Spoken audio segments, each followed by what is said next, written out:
আল ইসলামু নূরুন ওয়াল কুফরে যুলুমাত।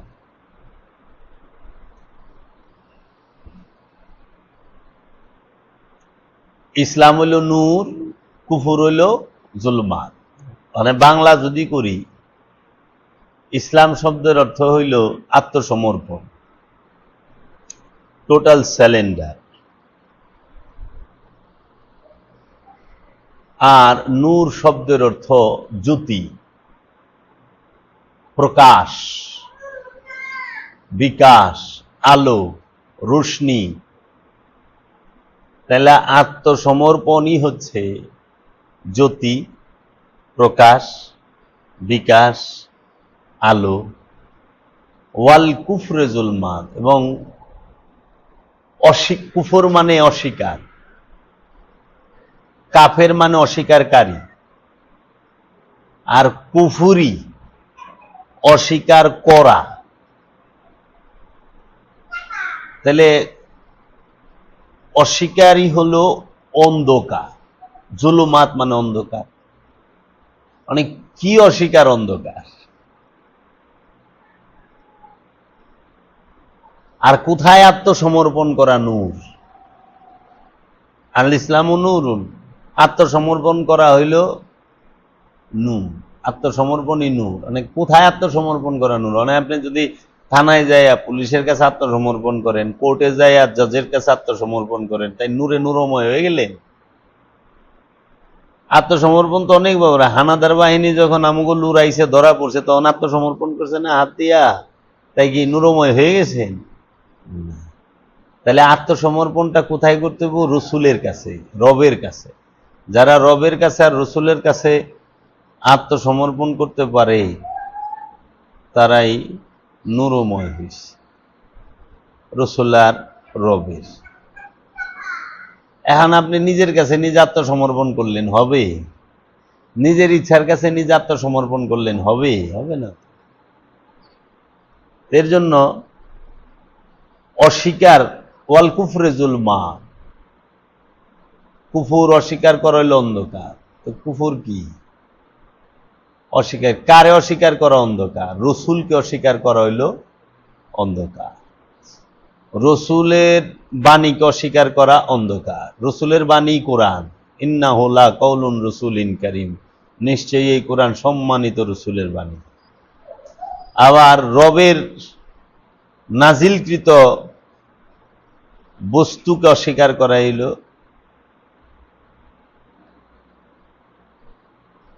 অন্ধকার। এখন যিনি বললেন কুফুরি আকীদা, এটার বাংলা মানে কি?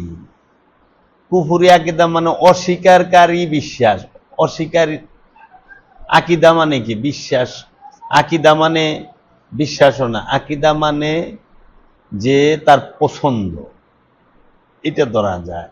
ঈমান অর্থ বিশ্বাস, আকীদা, ঈমান ও আকীদা পছন্দ, কিংবা তার যে স্বভাব চরিত্র, যে আকীদা। হ্যাঁ, ধরুন এখন করলো এটা কুফুরি আকীদা, তো কি অস্বীকার করলাম? কুফুরি আকীদা মানে অভ্যাস, অস্বীকার করার অভ্যাস তাদের। আকীদা মানেই অভ্যাস। আদাত মানে স্বভাব, আদাত আদাত আরেকটা হইল ফিতরাত। ফিতরাত মানে স্বভাব, আদাত মানে অভ্যাস। আদাত থেকেই আকীদা, মানে অস্বীকারের অভ্যাস তাদের। এটার অনেক বড় ককটেলের মতো মনে করে। কি রে মানা বুঝেন, ওই যে একটা শব্দ মুখস্থ করে লিখছে আরবিতে, মানেটাও খোঁজে না, বুঝে না। এই এখন কথা হইল, আমরা মুসলমান, ইসলাম ধর্মের মূল স্তম্ভ হচ্ছে পাঁচটি, মূল পিলার হচ্ছে পাঁচটি। এই পাঁচটি স্তম্ভের মধ্যে ঈমান হইল জমিনের মতো, আর নামাজ, রোজা, হজ, যাকাত, এটা হলো খুঁটির মতো, পিলার। মানে যার ঈমান আছে তার জন্য বলছে সালাত।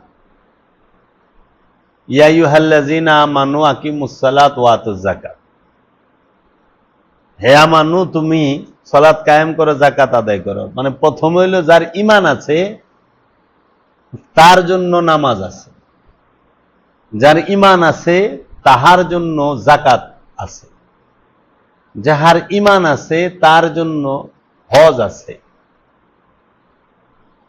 যাহার ঈমান আছে তার জন্য সিয়াম আছে। এই চারোটা বিষয় ঈমানদারের জন্য। এই যে পাঁচ, এই পাঁচের আলাদা না, এটার আবার এক করণ যায়। মানে এটা যদি না থাকে এক হয়, করেন তো এই চারটারে এক পারবেন না, দেন পাইছেন? পাঁচের সাথে এটা মিলা রয়েছে না, এটা ঈমান যদি হয় সবার সাথে মিলা রয়েছে। আর এটারে বাদ দিলে সব একসাথে মিলা সম্ভব? আলাদা আলাদা। ঈমানের সাথে নামাজের সম্পর্ক, ঈমানের সাথে যাকাতের সম্পর্ক, ঈমানের সাথে সিয়ামের সম্পর্ক, ঈমানের সাথে হজের সম্পর্ক। আর ঈমান যার আছে প্রাথমিকভাবে তাকে বলা হয় আমানু। আর যে ঈমান আনছে তাকে বলে আমানু, আর যে ঈমান হইয়া গেছে তারই বলে মুমিন। মানে একটা হলো বিশ্বাস করছেন, আর একটা হইল সে নিজেই বিশ্বাস।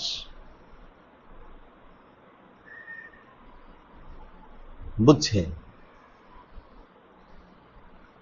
একটা হইল দেখা, আর একটা হইল দৃষ্টি। দৃষ্টি যার আছে সে সবই দেখে, দৃষ্টি দিয়ে সব দেখে। আর দেখা, একটা জিনিস দেখছেন, আমি তো দেখি নাই, মানে ওই জিনিসটা আপনি দেখেন নাই, কিন্তু যে দৃষ্টি সে তো সবই দেখে। তো আমানু যিনি, তিনি প্রাথমিক বিশ্বাসী। আমানু যিনি, তিনি খান্নাসরূপী শয়তান যুক্ত। আমানু যিনি, তিনি হচ্ছেন ছাত্র। আমানু যিনি, তিনি হইল তালিবে ইলিম। আমানু যিনি, তিনি শিষ্য। আমানু যিনি, তিনি মুরিদ। তো আমানু সবসময় শিখবে। কার কাছ থেকে শিখবে? আমানুর গুরুকে, শিষ্যর গুরুকে। আমানুর গুরু হইল মুমিন, মুমিন গুরু, আমানু শিষ্য। মুমিন গুরু কেন হইল? কারণ আল্লাহ কোরআনে বলছেন ইন্নাল্লাহা মাআল মুমিনিন, নিশ্চয়ই আমি আল্লাহ মুমিনের সাথে থাকি। সূরা আনফালের 19 নম্বর আয়াতে বলা হয়েছে ইন্নাল্লাহা ইউহিব্বুল মুমিনিন, নিশ্চয়ই আমি আল্লাহ মুমিনকে ভালোবাসি। খুব খেয়াল করার বিষয়, মুমিন কেন গুরু? মুমিনের সাথে আল্লাহ থাকে তাই মুমিন গুরু, মুমিনকে আল্লাহ ভালোবাসে তাই মুমিন গুরু। আর আমানুর সাথে খান্নাসরূপী শয়তান আছে তাই আমানু শিষ্য, গুরু না। আমানু যিনি, তিনি ছাত্র, তিনি শিষ্য। কেন? কারণ আমানুর সাথে খান্নাসরূপী শয়তান থাকে দুর্বল রূপে। তাহলে খান্নাসরূপী শয়তান সবল রূপে, প্রকট রূপে ক্ষমতা নিয়া থাকে কার সাথে? মানুষের সাথে, নরের সাথে, নারীর সাথে, জিনের সাথে। জিন, ইনসান, জাকারা, উনসা, এদের সাথে খান্নাসরূপী শয়তান খুব শক্তি নিয়ে থাকে। আর যিনি আমানু, রসুলের মুরিদ, কামেল পীরের মুরিদ, মুর্শিদের মুরিদ, গুরুর শিষ্য, মুমিনের শিষ্য, তার মধ্যে খান্নাস থাকে দুর্বল রূপে। এখন আমানু মুমিনের কাছ থেকে শিক্ষা গ্রহণ করবে। কি শিক্ষা গ্রহণ করবে? আমানু মুমিনের কাছ থেকে এই শিক্ষা গ্রহণ করবে যে আমানু মুমিনের দেওয়া ব্যবস্থাপত্র গ্রহণ করে, মুমিনের কাছ থেকে প্রেসক্রিপশন গ্রহণ করে সে ওইভাবে আমানু ওইভাবে চলে, তার মধ্যে তার নফসের সাথে যে অন্তরের মধ্যে খান্নাস রূপী শয়তান মিশে আছে, তাহাকে সে মুসলমান করবে অথবা তাড়িয়ে দিবে। তাহলে আমানুর অন্তরে যে খান্নাস রূপী শয়তান দুর্বল রূপে আছে, সেই খান্নাস রূপী শয়তানকে যে আমানু মুসলমান করবে, তাড়িয়ে দেবে মুমিন রূপী গুরুর কাছ থেকে ব্যবস্থাপত্র গ্রহণ করে। সেই ব্যবস্থাপত্রটা কি? সেই ফর্মুলাটা কি? সেই ফর্মুলাটা হইল, মুমিন প্রথমেই আমানুকে শিক্ষা দেবে আকিমুস সলাত, সলাতকে কায়েম করো। সলাতের দায়েমি সলাত কায়েম করার মাধ্যমে, সর্বক্ষণ সলাতের উপরে অবস্থান করার মাধ্যমে নফস থেকে খান্নাস রূপী শয়তানকে মুসলমানও করা যায়, আবার তাড়িয়েও দেওয়া যায়। খান্নাসকে কিন্তু হত্যা করা যায় না, নয় মুসলমান করতে হবে, নয় তাড়িয়ে দিতে হবে।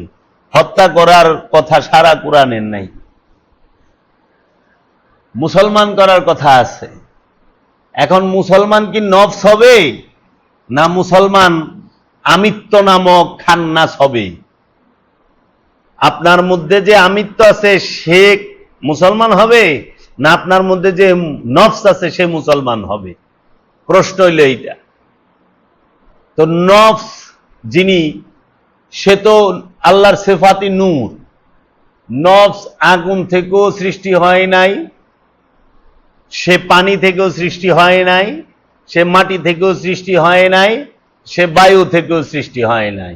নফস সে সৃষ্টি হয়েছে আল্লাহর রব্বুল আলামিনের সিফাতি নূর হতে। নফস সে নূর, আলো, জ্যোতি, আল্লাহর সর্বশ্রেষ্ঠ সিফাতি নূর। আর যে জিসিম, দেহ, তন, এই বডি, আরবিতে বলে জিসিম, বাংলায় বলে দেহ, উর্দু বলে তন, তারপরে বাদান, তান, বাদান, দেহ, বডি, জিসিম, এইটা সৃষ্টি করছে আল্লাহ চার জিনিস দিয়া। সর্বপ্রথম কি? বায়ু, তারপরে কি? অগ্নি, তারপরে কি? পানি, তারপরে কি? মাটি। চার জিনিস, চার তত্ত্ব দিয়া দেহ সৃষ্টি। আর ওই চার তত্ত্বের উপরে আল্লাহ রব্বুল আলামিন তাহার সর্বশ্রেষ্ঠ যে সিফাত, গুণাবলী, যে সৃষ্টি জগতে আর কেউ করতে পারে না, যে সৃষ্টি একমাত্র জুল জালাল করেন, যে সৃষ্টি একমাত্র গফুরুর রহিম করেন, যে সৃষ্টি একমাত্র রব্বুল আলামিন করেন, সেটাকে বলা হয় নফস। আর এই নফসকে আল্লাহ রব্বুল আলামিন এই চার বস্তুর উপরে বসায়া দিলেন। সেই নফস সে বায়ুর উপরে বসে রয়েছে, অগ্নির উপরে বসে আছে, পানির উপরে বসে আছে, মাটির উপরে বসে আছে। আবার এই যে বায়ু, অগ্নি, পানি, মাটি, এই চার বস্তু দিয়ে যে জিসিমটা, যে দেহটা, যে বদনটা, যে তনটা তৈরি করছে, এটার মধ্যে আবার আল্লাহ রব্বুল আলামিন 18টা মুকাম রাইখা দিছে। এটার মধ্যে আবার 9টা ইন্দ্রিয় দ্বারপথ রাখছে। ওই 9 ইন্দ্রিয় দ্বারপথের উপরে এই যতগুলো অঙ্গ প্রত্যঙ্গ আছে সবগুলোর উপরে আল্লাহ রব্বুল আলামিন আল্লাহর যে মহা শ্রেষ্ঠ সিফাতি সৃষ্টি, যে নফস, যে প্রাণ, তাকে অঙ্গ প্রত্যঙ্গের উপরে বসিয়ে দিলেন। নফসের কোনো অঙ্গ প্রত্যঙ্গ নাই, অঙ্গ প্রত্যঙ্গ শৈশবের উপরে নফসকে বসিয়ে দেওয়া হয়েছে। সেই নফসটি কি? নফস কাকে বলে? নফসের বাংলা হলো প্রাণ। প্রাণ কাকে বলে? মানবীয় ইন্দ্রিয় অনুভূতির বিচিত্র গতি প্রবাহকে বলা হয় নফস তথা প্রাণ। আপন মানবীয় ইন্দ্রিয় অনুভূতির বিচিত্র গতি প্রবাহকে বলা হয় প্রাণ। এই প্রাণ সে এই 5-4 তত্ত্বের উপরে, বায়ু, অগ্নি, পানি, মাটির উপরে অবস্থান করে কতকাল? এটার উপরে আল্লাহ বসিয়ে দেয়, তখন জীবন সঞ্চালন হয়। আবার এই 4 বস্তুর উপর থেকে যখন আল্লাহ রাব্বুল আলামিন একটি মাত্র বিকট আওয়াজ করেন এই 4 বস্তুর উপরে, যেটাকে বলা হয় দেহ, এই দেহ মানেই সিংহা, এই সিংহার মধ্যে যখন ফুৎকার করা হয়, আল্লাহ রাব্বুল আলামিন কুরআনুল কারীমে সূরা ইয়াসিনে বলছে, ইন কানাত ইল্লা সাইহাতাও ওয়াহিদাতান, একটি মাত্র বিকট আওয়াজে এই দেহ থেকে তোমাকে বিচ্ছিন্ন করে দেওয়া হবে, আলাদা করে দেওয়া হবে। এই দেহ আর তুমি আলাদা হয়ে যাইবা। যেই মুহূর্তে প্রাণ এই 5 যে তত্ত্ব কি, বায়ু, অগ্নি, পানি, মাটি, নফস, নূর, এই 5টা যখন এই 4-এর উপর থেকে যখন নূরকে আলাদা করে দেওয়া হয়, তখন এই 4 বায়ু প্রথম বন্ধ হয়ে যায়, অগ্নি প্রথমেই বন্ধ হয়ে যায়, বায়ু আর অগ্নি প্রথমেই শেষ। পানিটা মানে দেহের ভিতরে যত দেহের ভিতরে যত রক্ত, পানি, এই মগজ, যা কিছু আছে পানি দ্বারা সব কিছু আস্তে আস্তে বের হওয়া শুরু করে। দেখেন না, নাক দিয়ে রক্ত পড়ে, কান দিয়ে পড়ে, পায়খানা প্রস্রাবের রাস্তা দিয়ে পড়ে গেল। তারপরে থাকে মাটি, এইটা আবার এই জমিন নামক মাটির সাথে মিশা যায়, পইচা যায়। তাইলে যেই মুহূর্তে আল্লাহ রাব্বুল আলামিন এই দেহের থেকে নূরকে আলাদা করে, সঙ্গে সঙ্গে বন্ধ হয় বায়ু আর অগ্নি। বাতাস মানে দম বন্ধ হয়ে যায়, অগ্নি মানে হাতে শরীরের তাপ বন্ধ হয়ে যায়, শেষ। বায়ু আর অগ্নি যখন বন্ধ হয়, তখন কি হয়? দেখা বন্ধ, শোনা বন্ধ, বলা বন্ধ, ডাকা বন্ধ, হাঁটা বন্ধ, চলা বন্ধ, ধরা বন্ধ, প্রস্রাব পায়খানা টোটাল স্টপ।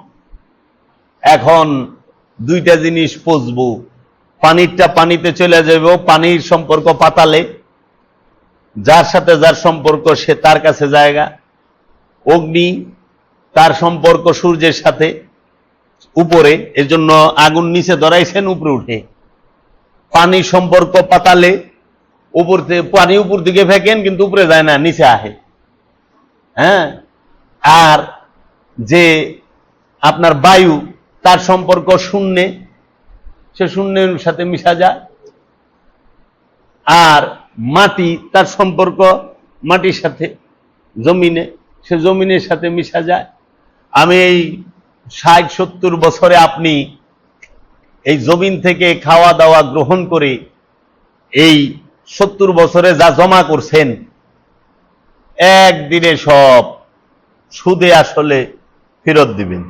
একদিনে, বসেন বাবা, একদিনে ফেরত দিবেন, 12 বছরে না। বাবা বসে, এদিকে বসে, আমি ফ্যান ছেড়ে দেব, একদিনে ফেরত দিবেন। তাই গুরু মুমিন, মুমিনকে যে আল্লাহর চেহারা, ওয়াজহুল্লাহ, মুমিনকে যে নররূপী নারায়ণ সেই, মুমিনকে যে খান্নাস রূপী শয়তান মুক্ত সেই। মানুষ অতিশয় চঞ্চল, আল্লাহ কইছে, কোন মানুষে কয় নাই। মানুষ তর্কপ্রিয়, মানুষ বেহুদা কথা কয়। এটি কোরআনের মধ্যে মানুষের চরিত্র সম্পর্কে আল্লাহ কইছে। এই মানুষ ভালো না, মানুষ অসভ্য, মানুষ ইতর, মানুষ জানোয়ারের থেকে নিকৃষ্ট। আল্লাহ কইছে উলাইকা হুমুল কাল আনআম বাল হুম আদাল, তাহারা কেমন চতুষ্পদ জন্তু, না না তার থেকেও নিকৃষ্ট, মানুষ পশুর থেকে নিকৃষ্ট। ইন্নাল ইনসানা খুলিকা হালুওয়ান, আল্লাহ কইছে মানুষ বখিল, মানুষ বখিল মানে কৃপণ, বুঝছা? মানুষ ইতর, মানুষ অকৃতজ্ঞ, মানুষ জালেম, মানুষ অত্যাচারী। আল্লাহ কইছিস মানুষের একটা গুণ ভালো না। কেন? মানুষের সাথে আল্লাহ শয়তান দিয়া রাখছে, এর লেগে। যার সাথে শয়তান আছে সে ভালো না। আর আপনার কাছে তো মানুষ ভালো, এই মানুষ কি মানুষ না? আর এটি একটাও মানুষ না, এটি জানোয়ারের থেকে নিকৃষ্ট। আল্লাহ কইছে। তাহলে আল্লাহ কোরআনে ভালো কারে কইছে? আল্লাহ কোরআনে ভালো কইছে মুমিনকে। আল্লাহ কোরআনুল কারিমে ভালো কইছে মুহসিনিনকে। মুমিনও কিন্তু মানুষ রূপেই, কিন্তু মানুষ না। মুমিন মানুষ রূপে কিন্তু মানুষ না। মুমিন আল্লাহর বন্ধু, মুমিনের সাথে আল্লাহ থাকে, মুমিনের সাথে মুমিনকে আল্লাহ ভালোবাসে, মুমিনকেই আল্লাহ ইমাম বলছে। এই মুমিন রূপী যে ইমাম, তাকেই ডাকা হবে কিয়ামতের দিন প্রত্যেক নফসের সাক্ষীদাতা হিসাবে। সূরা বনী ইসরাঈলে বলছে ইয়াউমা নাদউ কুল্লা উনাসিম বিইমামিহিম, প্রত্যেক নফসকে তার ইমাম সহ ডাকা হবে। সূরা মুমিনুনে এই মুমিনকে ইমাম বলে সম্বোধন করা হয়েছে। তাহলে আমানু আর মুমিন, আসমান আর জমিন তফাৎ। আমানু আর মুমিনের মধ্যে রাত আর দিনের মতো তফাৎ। আমানু আর মুমিনের মধ্যে অন্ধ আর চক্ষুমানের মতো তফাৎ। অন্ধ আর চক্ষুমান এক, রাত আর দিন এক, জ্ঞানী আর অজ্ঞানী এক। আমানু আর মুমিন এক হয় কিভাবে? আমানু আর মুমিন তো এক হইতে পারে না। আমানু আর মুমিন তো এক হইতে পারে না। তাহলে আমাদের সমাজে যাহারা জ্ঞানী সেজেছেন, যাহারা জ্ঞানীর ভূমিকায় বৈশা রয়েছেন, হোক সে নামদারি পীর মাশায়েখ, হোক সে নামদারি আলেম, তারা সারা জীবন আমানু আর মুমিন এক করে দেখাইছে। আমানু আর মুমিনের তফাৎ একমাত্র আমার দয়াল মুর্শিদ বাবা জাহাঙ্গীর আর সুফি সদরুদ্দিন আহমদ চিশতি ছাড়া এই বাংলার জমিনে লিখিতভাবে কেউ দেখাইতে পারে নাই, ওয়াজও করে নাই। আর বড় বড় মৌলবী মুন্সিগো তো এটা বুঝেই আহে না, এটা বুঝেই আহে না। আল্লাহ মুমিনের বেলায় কি বলছে, আল্লাহ আমানুর বেলায় কি বলছে। সারা কোরআনে যত আদেশ, নির্দেশ, উপদেশ সব মুমিনকে কেন্দ্র করে, এই আমানুকে কেন্দ্র করে। এন বসো, এন এইটা দিয়ে দাও। সারা কোরআনে যত আদেশ, নির্দেশ, উপদেশ সমস্ত কিছু আমানুকে কেন্দ্র করে। আর সারা কোরআনের মধ্যে যত অনুরোধ, যত প্রকার বিনয়ের ভাষা সব মুমিনকে কেন্দ্র করে। মুমিনের জন্য কোরআনে কোনো আদেশ নাই। মুমিনের জন্য সারা কোরআনে কোনো আদেশ নাই, আছে অনুরোধ। আর আমানুর জন্য সারা কোরআনে কোনো অনুরোধ নাই, আছে আদেশ। আর এই আমানু এবং মুমিনেরও, আমানু তো অনেক দূরের কথা। মুমিনের পিতার নাম হইল রসুল, নবী। মুমিনদের পিতাকে নবী, মুমিনদের পিতাকে রসুল। রসুল হইল মুমিনের পিতা। আল্লাহ কোরআনের মধ্যে বলে দিয়েছে নবীগণের স্ত্রী মুমিনগণের মাতা। সূরা আহজাব কইলা দেখেন, নবীগণের স্ত্রী মুমিনগণের মাতা। মুমিনের মা হইল নবীর স্ত্রী। তাহলে মার স্বামী কি হয়? পিতা হয়। তাহলে মুমিনের পিতা কে? নবীগণ। হ্যাঁ, মুর্শিদ নবীর পুত্র কেমন এতে হয়? ফলে কিন্তু পুত্র বটে, মুখে বলা নয়। যিনি কামেল গুরু তার পিতা হইল নবী। আবার আল্লাহ কইছে, আমি উম্মিনদের মধ্য হইতে রসুল নির্বাচন করি। উম্মিনা রাসূলাম মিনহুম ইয়াতলু আলাইহিম আয়াতি ওয়া ইউযাক্কিহিম ওয়া ইউআল্লিমুহুমুল কিতাব ওয়াল হিকমাত। আল্লাহ বলছে আমি উম্মিনদের থেকে রসুল নির্বাচন করি। আবার আল্লাহ কোরআনে বলছে আমি মুমিনগণ থেকে রসুল নির্বাচন করি। কিন্তু আমানু থেকে রসুল নির্বাচন হয় না, আমানু থেকে নবী নির্বাচন হয় না। আমানু আল্লাহর চেহারা না, মুমিন আল্লাহর চেহারা। মুমিনকে আল্লাহ বান্দা বলে সম্বোধন করেছে, আমানুকে আল্লাহ বান্দা বলে সম্বোধন করে নাই। মুমিনের সাথে আল্লাহ কথা বলেছে, আমানুর সাথে আল্লাহ কথা বলে না। মুমিনকে আল্লাহ হাদি বলে সম্বোধন করেছে, আমানুকে হাদি বলে নাই। তাহলে আমানু হইল যিনি পীরের কাছে, কামেল গুরুর কাছে প্রথমে হাতে হাত রাইখা মুরিদ হয়। হাতে হাত রাইখা প্রথমে যে মুরিদ হয়, এই আমানু হইল মানে বিশ্বাসী। সে কামেল গুরুকে বিশ্বাস করছে যে ওনার দেখানো পথে চললে পরে আমি আল্লাহ পাবো, ওনার দেখানো মতে চললে পরে আমি নিজেরে চিনব, ওনার দেখানো পথে চললে পরে আমি নিজের হেদায়েত লাভ করব। মান আরাফা নাফসাহু ফাকাদ আরাফা রাব্বাহু। যে নিজেকে চিনছে কোনো সন্দেহ নাই সে তার রবকে চিনেছে।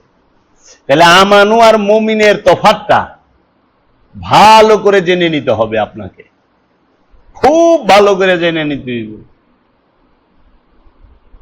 আল্লাহ আমানুকে বলছেন, হে আমানু, ইয়া আইয়ুহাল্লাযিনা আমানু, ও হে আমানুরা, আকিমুস সালাত, সংযোগ যোগাযোগ প্রতিষ্ঠিত করো, ওয়া আতুজ যাকাত, এবং যাকাত প্রদান করো। এখন প্রশ্ন হইল, আল্লাহ যে বললো হে আমানু সালাতকে কায়েম করো আর যাকাতকে প্রতিষ্ঠিত করো, তো প্রশ্ন হইল সালাতটা কায়েম করবো আমানু কার সাথে, কার কাছে? আর যাকাতটা যে আমানু দিব কার কাছে দিব? আমানু থেকে যাকাতটা কে নেবে? যাকাত কাকে দিতে হয়? সালাত কার সাথে করতে হয়? সালাত করতে হয় আল্লাহ আল্লাহর রসুলের সাথে। আল্লাহ আল্লাহর রসুলের সাথে সংযোগ যোগাযোগ প্রচেষ্টায় লেগে থাকা। সেইটা কিভাবে সংযোগ যোগাযোগ প্রচেষ্টায় লেগে থাকে?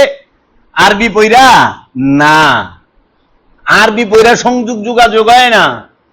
কি দিয়ে সংযোগ যোগাযোগ হয়? রবের চেহারার দিকে দৃষ্টি দিয়ে তাকিয়ে থাকতে হবে। আপন রবের রূপের মধ্যে এই দৃষ্টি দিয়ে তাকায় থাকতে হবে। আপন রবের বাণী এই কর্ণ দিয়ে শুনতে হবে, এই শ্রবণ শক্তি দিয়ে শুনতে হবে। আপন রবের জিকির এই জবান দিয়ে করতে হবে, এই শ্বাস প্রশ্বাস দিয়ে করতে হবে আপন রবের জিকির। এই জবান দিয়ে আপন রবের যে ইকরার, আপন রবকে স্বীকারোক্তি, আপন রবের যে স্বীকারোক্তি সেইটা প্রদান করতে হবে।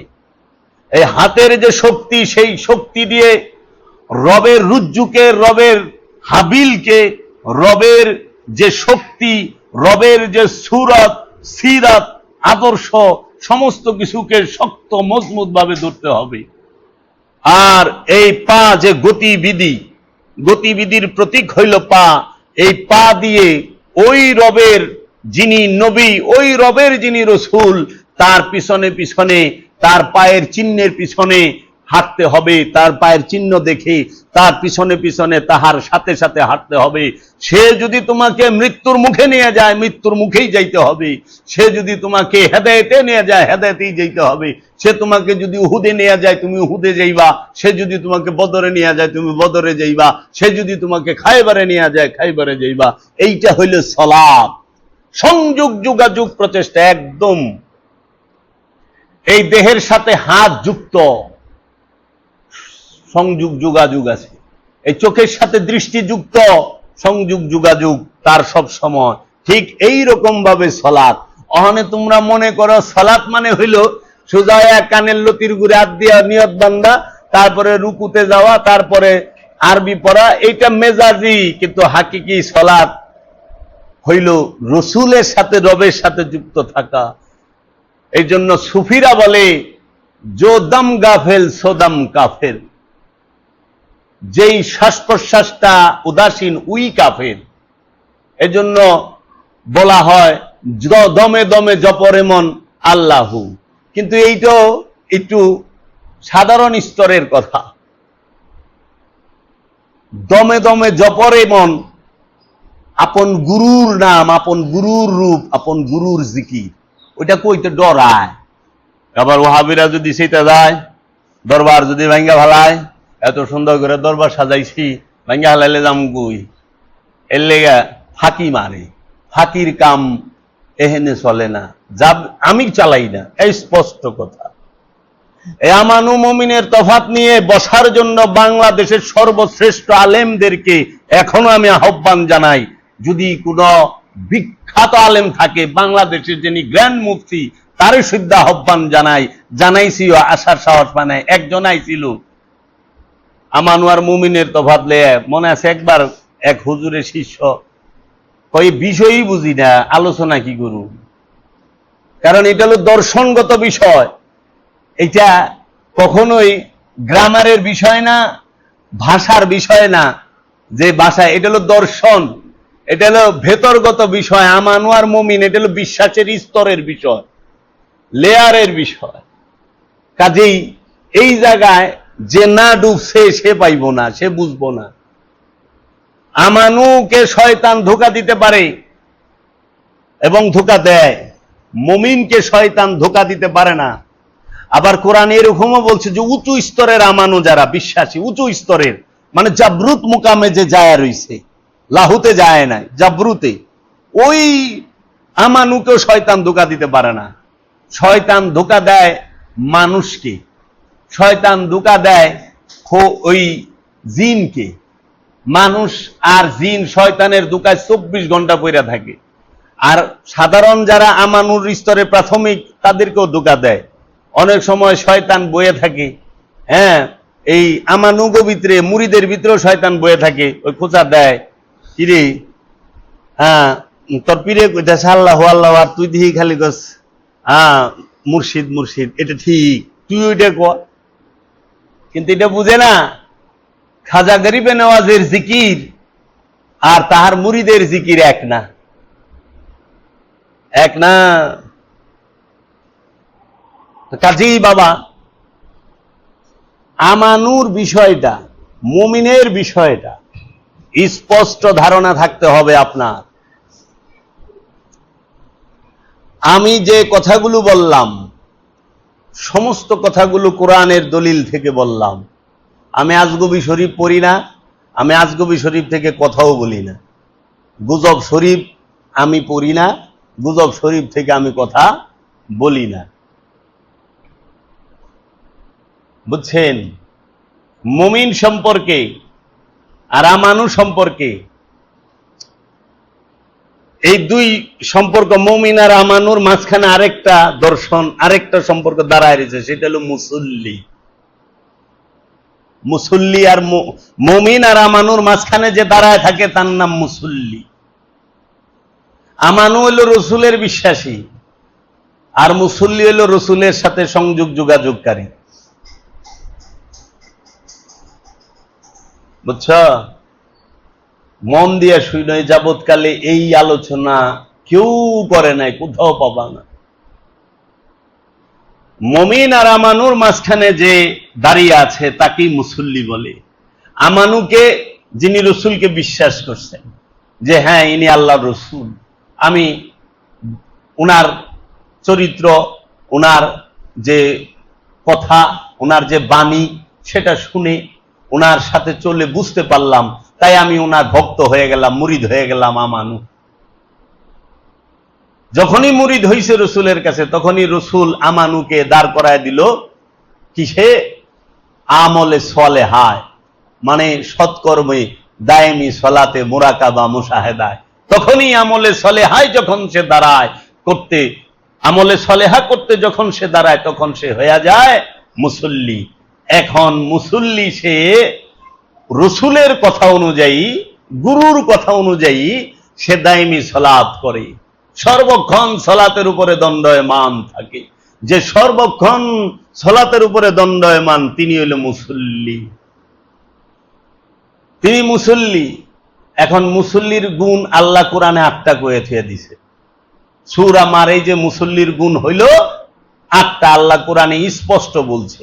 সূরা মারিজের মধ্যে মুসল্লির গুণ 8টা, মুমিনের গুণ সূরা মুমিনুনে বলছে 6টা, আর আমানুর গুণ কোরআনে সূরা বাকারার মধ্যে বলে দিয়েছে। আমানু কারা?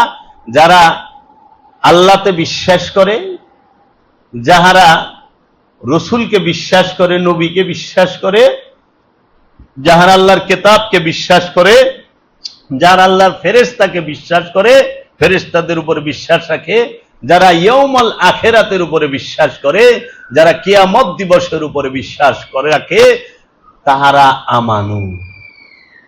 বুঝছেন? আর মুসল্লি কারা? এই আমানু যখন রসুলের সাথে সংযোগ যোগাযোগ করতে দাঁড়ায় তখন মুসল্লি।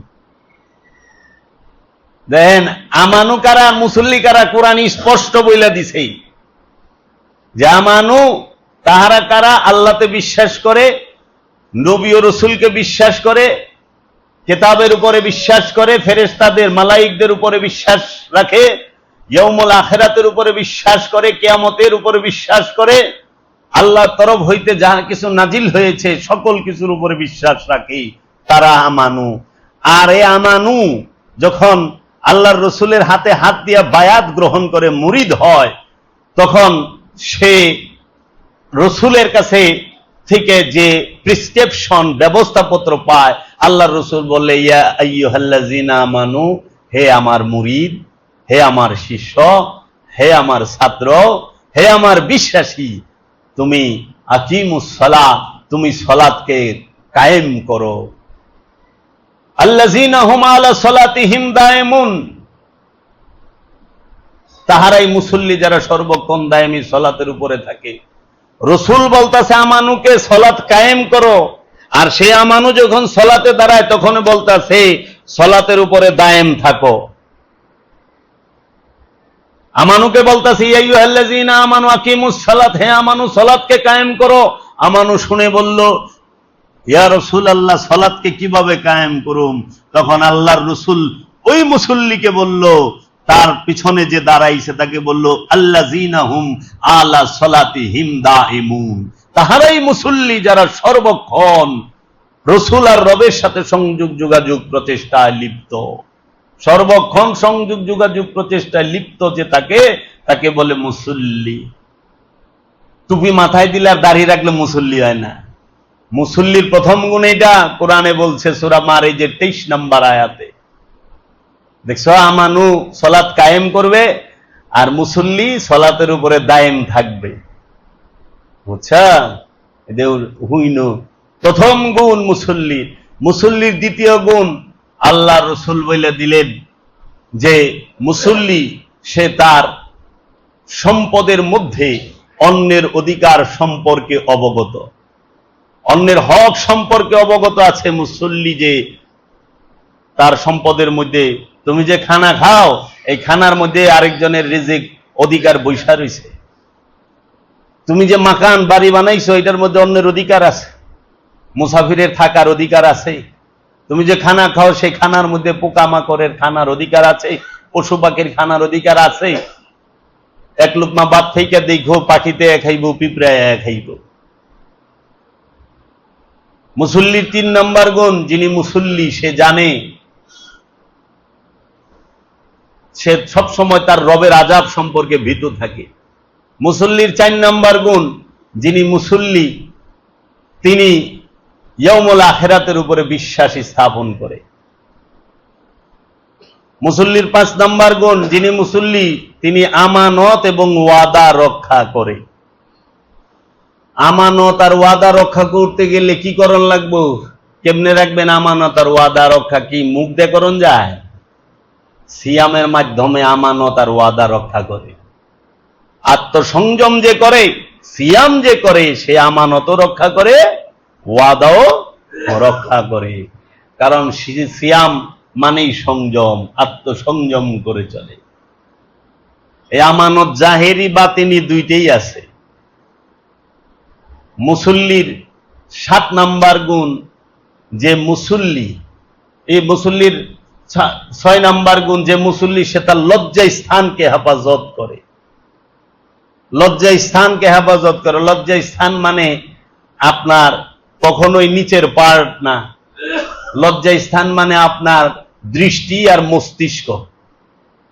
এই মস্তিষ্ক আর হইল নজর। এই নজরকে যে হেফাজত করে, আর যে এখানে স্মৃতি জমা থাকে, মস্তিষ্ক কয় তারে। এই স্মৃতি যারা অনেক কিছু জমায় রাখছেন না, ছোটকালে কে গাইলাইছে ওটাও তো আছে স্মৃতিতে। হ্যাঁ, কেরা কোন আঘাত করছে, কে আমার কাছে বিয়া দেয় নাই, কে আমার বিয়া দিবার চাইছিল, সব জমা রয়েছে স্মৃতিতে। এই জন্য নজর আর স্মৃতি এই দুইটারে মিলায় কয় মস্তিষ্ক। যে মস্তিষ্ককে হেফাজত করে মুসল্লি, সে তার লজ্জা স্থানকে হেফাজত করে। নজর আর স্মৃতিকে বলা হয় লজ্জা স্থান। বুঝছেন? এটারে হেফাজত করেন। দেন এটা ঢাকা, কিছু দেখা যায় না। আর সব ডাকছেন, এটা খুলে রাখছেন, সবই তো দেখা যায়। তো লজ্জা স্থান হেফাজত করলেন কই থেকে, আর পর্দাই করলেন কই থেকে? পর্দা যারে করবেন হেই তো খুললা। এই যে দেখেন চোখ, পর্দা তো দিবেন চোখে, নজরে, অনেক পর্দা দিয়ে দিচ্ছেন পুরা শরীরে। যেটার মধ্যে পর্দা থাকানোর কথা ওইটা পর্দাই নাই। ওইটার পর্দা তার গুস্ত দেয় করে না, মানে লোভ তার গুস্ত দেয় করে না, লোভ করে নজর দিয়া। নজর দিয়া দেখে, লোভ আইসা পড়ে। অহংকার করে কি দিয়া? যা জমা রাখছে তা দিয়ে অহংকার করে। বিদ্যা জমা রাখলে বিদ্যা লয়ে অহংকার করে। রূপ ধরে রাখছে, রূপ লয়ে অহংকার করে। হিংসা ধরে রাখছে, ওই যে সম্পদ ধরে রাখছে, সম্পদ লয়ে অহংকার করে। সম্পদ জমা করছে না, তুমি যা জমা করছো ওইটা লই তো অহংকার করবা। বুঝা নাই? দেও না, যারা আরবি একে জমা করে রাখছে, আরবি লয়ে কি অহংকার। এরাই মানুষ, আর সব দইঞ্চা মানুষই না, এরকম ভাবে নিজে। হ্যাঁ, তাহলে এই যে লজ্জা স্থানকে হেফাজত করে। মুসল্লির 7 নম্বর গুণ, মুসল্লি তার সাক্ষ্যদানে অটল থাকে। মুসল্লি মিথ্যা সাক্ষী দেয় না। আর এখন তো ইমাম সাহেব মিথ্যা সাক্ষী দেয়, মুসল্লি তো ছাড়েন। মানে ইমাম সাহেব মিথ্যা সাক্ষী দেয়, মুসল্লির হাল কি? মুসল্লি তখন ইমুন হয়ে গেছে গা, অহংকার যে বেজাজি মুসল্লি। মসজিদের মাইকি চুরি করে লয়ে যায়, সাইজা ঢুকে মুসল্লি মসজিদের মোটর চুরি করে লেগেছে। ওখানে সাইজা গেছে মুসল্লি, যা মসজিদের ভিতরে জুতা ফেকা ফেকি মারা মারি লাগায় দিচ্ছে। মসজিদের ভিতরে মুসল্লি সাইজা গেছে, একজনের কুক দেখাইটা হালাইছে। মসজিদ ইমামের নামাজ পড়াই বলছিল কিছুদিন আগে, কই জানি ঘটলো। হ্যাঁ, চাঁদপুরে। হাই রে চাঁদপুর। এই যে ঘটনা। মুসল্লির শেষ গুণ কি? মুসল্লি তার সালাতকে হেফাজত করে। কোরআন, মুসল্লি কোরআনের বাণী, শব্দ। মুমিন কোরআনের শব্দ, আমানু কোরআনের শব্দ। তাহলে আমানু আর মুমিনের মাঝে যে মুসল্লির রূপ দাঁড়ায় রয়েছে, মুসল্লির 8 গুণ সূরা মার এই যে 23 নম্বর আয়াত থেকে নিয়ে একদম 36 নম্বর আয়াত পর্যন্ত বইলা থইছে, সেইটা পরেই নেই, জানি না। এখন আমরা কি করি? আমাকে ইমন নামাজ শিখাই দিছে যে আমরাই ইমাম হয়ে যাই, আমরাই মুসল্লি হয়ে যাই, আমরাই আমানু হয়ে যাই, তাই না? বাড়িতে যখন যায় নামাজ বিছায় একা নামাজ পড়েন, আপনি ইমাম, আপনি মসজিদ, আপনি মুসল্লি, আপনি আমানু। এটা কি সম্ভব? এটা কি হয় কোনদিন? মুমিন সে সালাত শিখাবে, আমানু সে সলাৎ শিখবে, মুসল্লি সে সলাৎ সর্বক্ষণ করবে। মুমিন মুসল্লিকে সলাৎ শিখায়। মুমিন হইল ইমাম, মুসল্লি সে মুসল্লির বাংলা কি? যোগী। বুঝছেন? মুসল্লির বাংলা কি? যোগী, সাধক। বাংলা করলে তো আবার আমাকে বিপদ আছে, কারণ এখনকার যারা আমরা নামদারি মুসলমান বাংলা শব্দই সহ্য করা পারি না। কই বাংলা শব্দ করলে কইটা হিন্দু। বাংলা কি হিন্দু? শ্রী শ্রী লেখলে কয় হিন্দু, শ্রী শ্রী মা এটা বাংলা শব্দ। জল কইলে কয় হিন্দু, জল হইলো বাংলা শব্দ। কেদারা কইলে কয় হিন্দু, কেদারা হইলো বাংলা শব্দ। কেদারা মানে সিয়ার, জল মানে পানি, পানি হইলো উর্দু শব্দ। কারণ আমরা মাদ্রাসায় পড়ি, আমরা যে কথা কই 80% উর্দু শব্দ কই মাদ্রাসায় যারা পড়ি, আর 10% হয়তো ফার্সি শব্দ, আর বাংলা আরবি মিলে 5% কই। 10%, 5-5-10 কই। যে একটু গবেষণা করে দেখেন। মুহতারাম হাজরিন, মুরব্বিয়ানে কেরাম, সব উর্দু। উর্দু শব্দ বলে।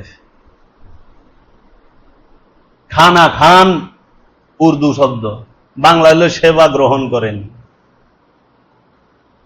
এর লেগে বাংলা সাধুরা বলে সেবা নেন, আর আমাদের আরবি জানা পণ্ডিতরা বলে খানা খাও, খানা লাগাও।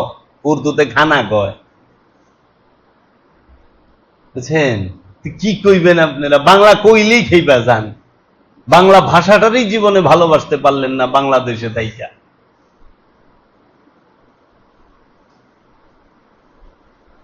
বুঝতেই চায় না। নববর্ষ কইলেই বলে শেরিক হয়ে যায়। আমরা কই আহলান সাহলান, মারহাবা মারহাবা, বাংলাদেশ জিন্দাবাদ। জিন্দাবাদ হলো উর্দু শব্দ। জিন্দাবাদ, নারায়ে তাকবীর এটা উর্দু, জিন্দাবাদ এটা উর্দু। নারায়ে তাকবীর মানে জোরে উচ্চ স্বরে বলো, নারা বলো। নারা মানে উচ্চ স্বরের বলো, শব্দ উচ্চারণ করো উচ্চ স্বরে। নারায়ে তাকবীর, তাকবীর মানে কি? শব্দ বাক্য উচ্চারণ করো। নারায়ে, নারায়ে জোরে লম্বা করে টানো, আল্লাহু আকবার। তো আমানু আর মুমিনের তফাৎ বুঝে না। মুমিনে মুনাজাত করে বলে আল্লাহ আমারে মাফ করে দাও। তো তুই মাফ না পাইয়া ইমাম হইলি কেমনে? তুমি ক্ষমা না পেয়ে ইমাম হইলা কেমনে?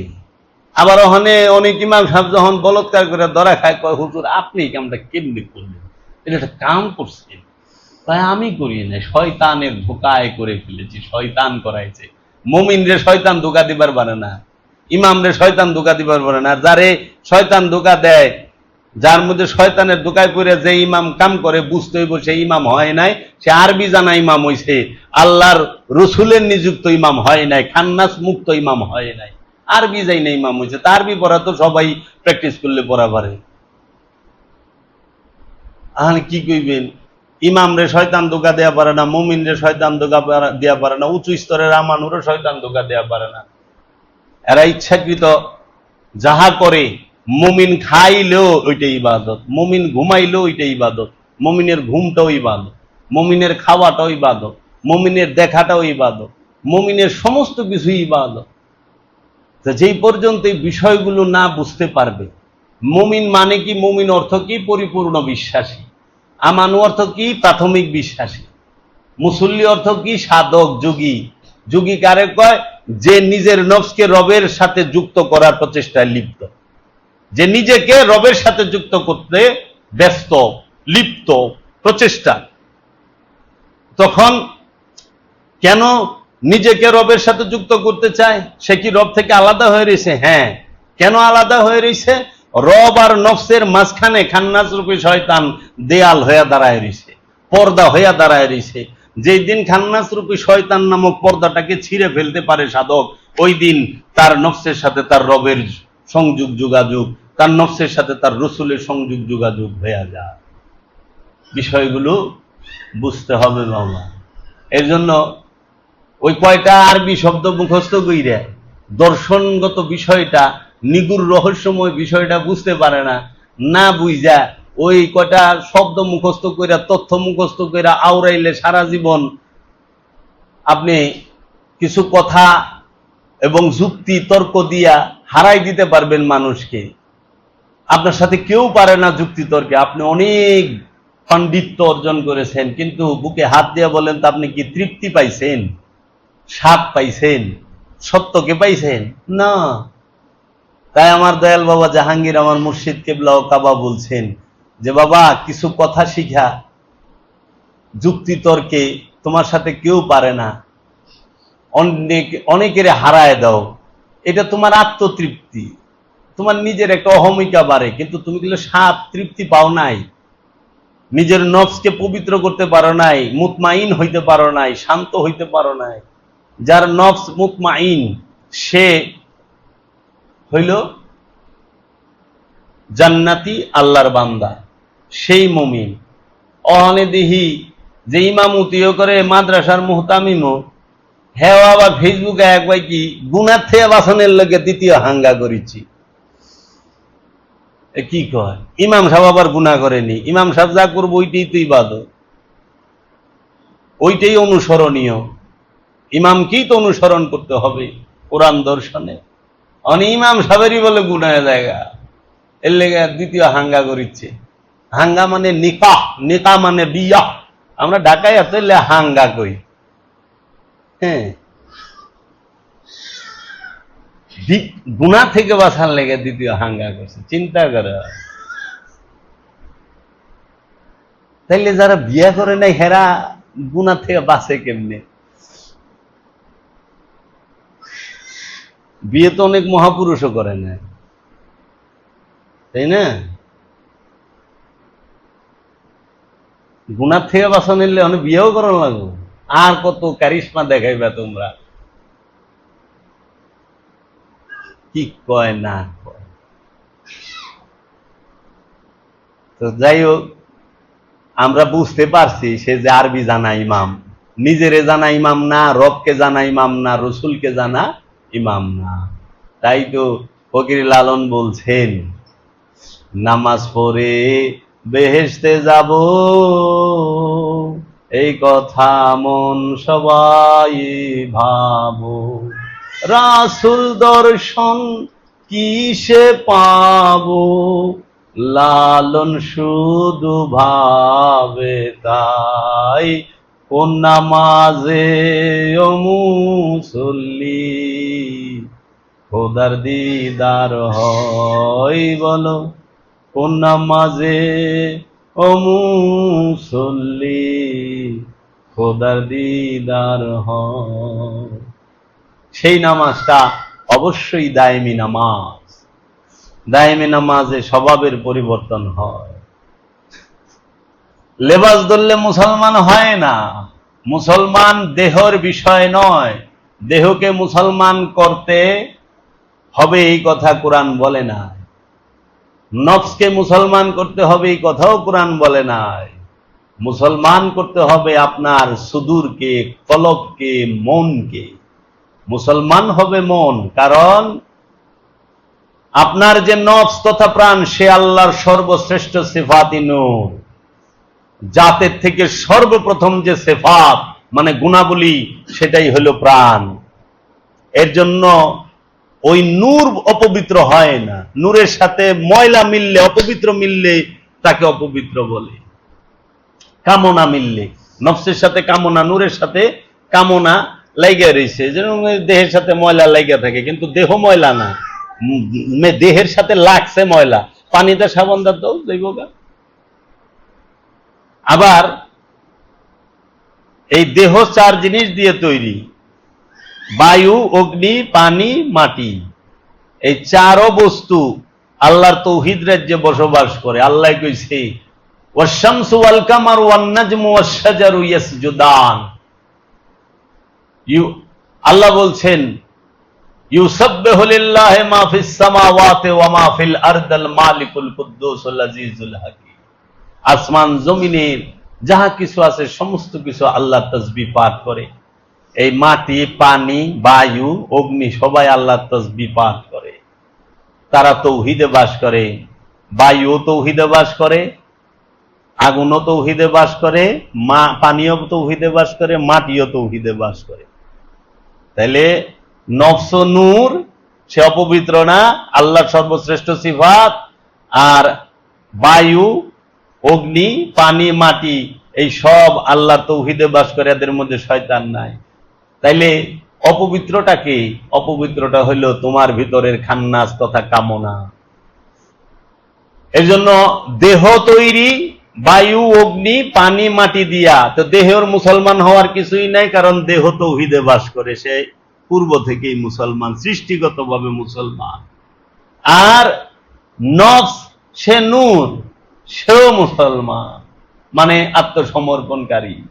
তাইলে মুসলমান না কে? সেটা হলো তোমার ভিতরের খান্নাস তথা কামনা, বাসনা, মোহ, মায়া, তোমার আমিত্ব, তোমার যে মন, তোমার যে অন্তর, তোমার যে কলব, সে না। এর জন্য মুসলমান করতে হয় কলবকে। তাই অন্তর, মন, কলব নরেরও আছে, নারীরও আছে, কিন্তু লিঙ্গ নরের আছে, নারীর নাই। আছে না? তাহলে তুমি সুন্নতে খাতনা দিয়ে তো ছেলেদের মুসলমান করাইলা, মেয়েদের কি করবা? হিজড়ারে কি করবা? হ্যাঁ, লেবাস দল্লা মনে করো, হ্যাঁ, আপনি দাড়ি রাখলেন, বড় টুপি পিনলেন, পাগড়ি লাগাইলেন, পাঁচকুল্লি টুপির উপরে সবুজ পাগড়ি বানলেন, হ্যাঁ, জুব্বা লম্বা পরলেন, পায়জামা টাকনুর উপরে পরলেন, মুসলমানি লেবাস ধরলেন। নারীরা কি করব? নারীরা তো পাঁচকুল্লি টুপিও পিনতে পারবো না, তার মাথার উপরে সবুজ পাগড়িও পরা পারবো না, পাঞ্জাবিও পরা পারবো না, টাকনুর উপরে পায়জামাও পরা পারবো না। হ্যাঁ, লেবাসদার আবার দাড়িও রাখা পারবো না, দাড়ি তো ওই না। নারী মুসলমান হইব কেমনে?